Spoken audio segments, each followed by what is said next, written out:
Friends, ఇప్పుడే అందిన వార్త. బీజేపీ గెలిస్తే జరిగే కొత్త మార్పులు ఇవే అంటూ వార్తలు అయితే వినిపిస్తున్నాయండి. ఆ విషయాలు చెప్పడానికే వీడియో చేయడం జరుగుతుంది. చాలా మంది వీడియోస్ ఉన్నారు కానీ సబ్స్క్రైబ్ మర్చిపోతున్నారండి.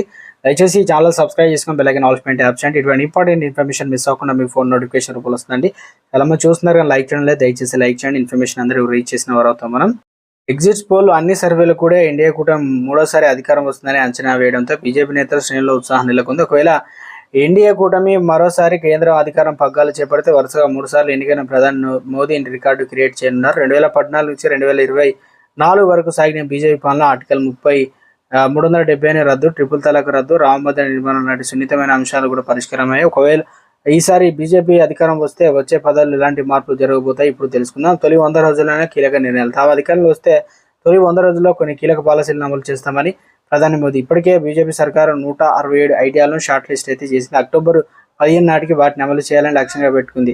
అలాగే ఇటీవల యూనిఫామ్ సివిల్ కోడ్ యూసీసీ అంశం దేశవ్యాప్తంగా దుమారం రేపిన సంగతి తెలిసిందే. లోక్సభ ఎన్నికల ముందు అన్ని అమలు చేస్తారని అందరూ భావించినప్పటికీ అది సాధ్యం కాలేదు. అయితే ఈసారి మాత్రం యూసీసీని బీజేపీ ఖచ్చితంగా అమలు చేస్తుందని చెప్పొచ్చు. ఇప్పటికే ఉత్తరాఖండ్ యూసీసీ అమలు అవుతుందని, దేశంలో యూసీసీని అమలు చేస్తున్న రాష్ట్రంగా ఉత్తరాఖండ్. ఇక సిఏఏ పూర్తిగా అమల్లోకి. మరో వివాదాస్పద అంశం పౌరసత్వం. అనగా సిఏ 2019లో సిఏఏ ఆమోదం పొందగా ఇటీవల దాన్ని అమలు చేసేందుకు కేంద్ర ప్రభుత్వం అయితే సిద్ధమైంది. సిఏఏకు 4 నెలల క్రితం పార్లమెంటు రాష్ట్రపతి ఆమోదం తెలిపినా కూడా దేశవ్యాప్తంగా నిరసనలు వ్యక్తమవడం దీన్ని అమలు వాయిదా అయితే వస్తుందన్నమాట.